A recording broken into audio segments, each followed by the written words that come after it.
কেনাকাটা শেষই হয় না। মানে একের পর এক কেনাকাটা, যতই কেনাকাটা করি মনে হয় যে আরেকটু বাকি আছে। তো শেষমেশ গিয়েছিলাম আমার হাসব্যান্ডের জন্য কেনাকাটা করতে। এবার ওর জন্য তেমন কিছুই কিনবো না। কারণ ইন্ডিয়া থেকে ওর জন্য কিছু জিনিস এনেছি। তো এখন জিজ্ঞেস করছি, "তুমি কি একটা পাঞ্জাবি নিবা না একটা শার্ট নিবা?"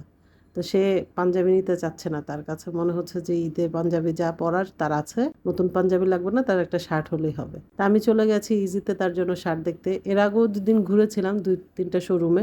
অত একটা ভালো লাগে নাই। তো ওকে না নিয়ে গেলে আমি আসলে একটু কনফিউজড হই। আর ও যেতে চায় না। যখন আমি বের হই তখন সে তারাবির নামাজে ব্যস্ত থাকে।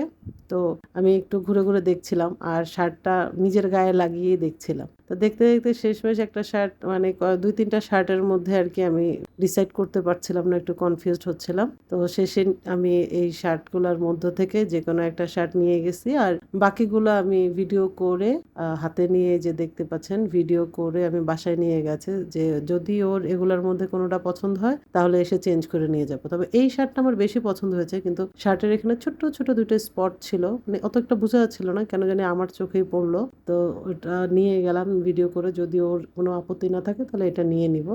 আমরা রোজার ঈদে যতই ভাবি কিছুই কিনবো না, এই শেষ আর কিনবো না, কিন্তু টুকটাক টুকটাক কেনাই হয়। তো এখান থেকেও ওর শার্টটা নিয়েছি, আবার সোলাসটা থেকেও একটা জিনিস কিনে তারপরে এই যে আজকের মতো ছোট্ট এই ব্লগিংটা শেষ করলাম। আল্লাহ হাফেজ।